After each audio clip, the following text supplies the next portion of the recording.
Kisah Alkitab dimulai ketika Allah menciptakan dunia yang indah, yang kemudian dinikmati oleh seluruh makhluk ciptaannya. Lalu ia menunjuk Adam dan Hawa untuk memerintah atas dunia ini bagi dia. Allah juga memberi mereka jalan untuk memperoleh hikmat dan hidup dari Allah. Tetapi ia kemudian memberitahu mereka bahwa ada satu pohon yang tidak boleh mereka makan buahnya, sebab mereka bisa mati. Jadi mereka harus memilih bagaimana mereka akan memerintah bersama-sama Allah. Wah, ini terasa seperti sebuah ujian. Ya, karena memang ini sebuah ujian.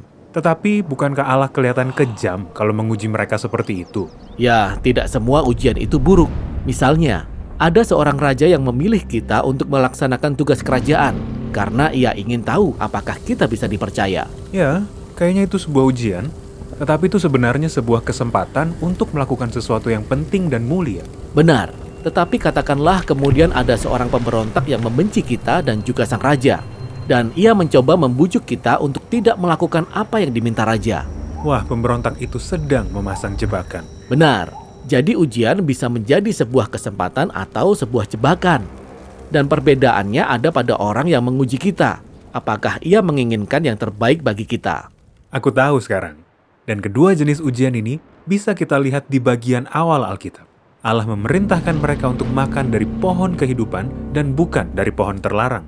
Ya, inilah ujian kesetiaan dari Allah. Allah ingin memerintah atas dunia ini bersama manusia sebagai mitranya. Artinya, manusia perlu mempercayai hikmat Allah lebih daripada hikmat mereka sendiri. Tetapi kemudian, si pemberontak datang dan mencobai mereka supaya mereka makan dari pohon terlarang itu. Benar, si pemberontak mengambil kesempatan dan memutarbalikannya, sehingga ia dapat menjerumuskan manusia ke dalam pembuangan dan akhirnya ke dalam kematian. Ia mengubah ujian menjadi jebakan. Namun setelah kejatuhan manusia, Allah berjanji suatu hari nanti akan datang seorang manusia yang sanggup melewati ujian dan mengalahkan si ular. Dan seiring berjalannya kisah ini, Allah memberi kesempatan kepada pasangan Abraham dan Sarah agar mereka mempercayai dia dengan cara meninggalkan sanak saudara mereka untuk pergi ke negeri yang baru. Di sana Allah akan memakai mereka untuk memulihkan berkat-Nya bagi semua orang. Jadi ini adalah sebuah ujian. Pada awalnya semua berjalan baik, tetapi tak lama kemudian Abraham gagal. Ia berbohong untuk melindungi dirinya sendiri, kemudian ia dan Sarah bersekongkol untuk mendapatkan seorang anak laki-laki dengan cara mereka sendiri, yaitu dengan memanfaatkan salah seorang hamba mereka. Sudah pasti ia gagal dalam ujian ini.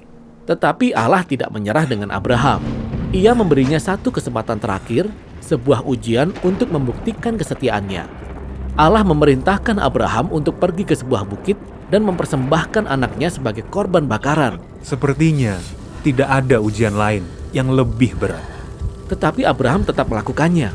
Namun di saat-saat terakhir, Allah menghentikan dia dan menyediakan seekor domba jantan sebagai pengganti anaknya.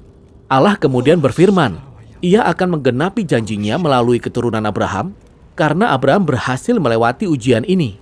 Walaupun Abraham berhasil melewati ujian ini, tetapi ia belum terbukti sebagai mitra yang benar-benar bisa dipercaya.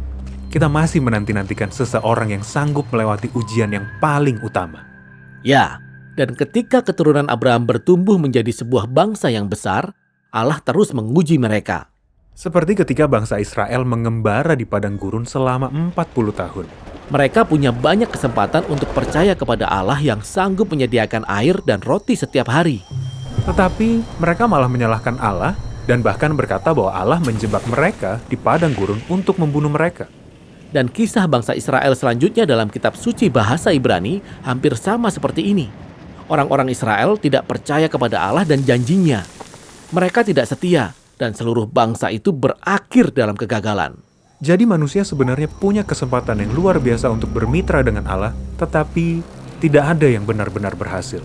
Dan akhirnya, semua kisah ini membawa kita kepada Yesus. Ada sebuah kisah di mana Yesus pergi ke padang gurun selama 40 hari dan 40 malam tanpa air dan makanan. Ah ya, di padang gurun. Dan di sana ia bertemu dengan makhluk jahat yang berusaha menjebak dia. Tetapi Yesus percaya pada hikmat Allah. Dan ia berhasil melewati ujian itu. Kemudian, ada juga kisah tentang Yesus yang pergi berdoa bersama beberapa muridnya. Dan Allah mengutus dia pergi ke Yerusalem untuk menyerahkan nyawanya. Maka pergilah ia. Pada malam sebelum ia ditangkap, Yesus membawa murid-muridnya pergi ke sebuah taman. Dan ia menyuruh mereka untuk berdoa karena katanya, malam ini ada ujian yang berat. Lalu ia berdoa kepada Allah, "Biarkanlah ujian ini lalu daripadaku, tetapi janganlah seperti yang ku kehendaki, melainkan seperti yang kau kehendaki." Di taman ini, Yesus menunjukkan kepada kita bagaimana ia melewati ujian. Ia percaya pada hikmat Allah dan ia mengasihi orang lain lebih dari dirinya sendiri. Dan ia melawan kejahatan dengan kebaikan. Meskipun ia harus kehilangan nyawanya. Benar, Yesus memberikan dirinya sendiri sebagai korban untuk menebus semua kegagalan umatnya Israel dan juga seluruh umat manusia. Yesus telah melewati ujian yang paling berat demi kita semua. Wah, luar biasa.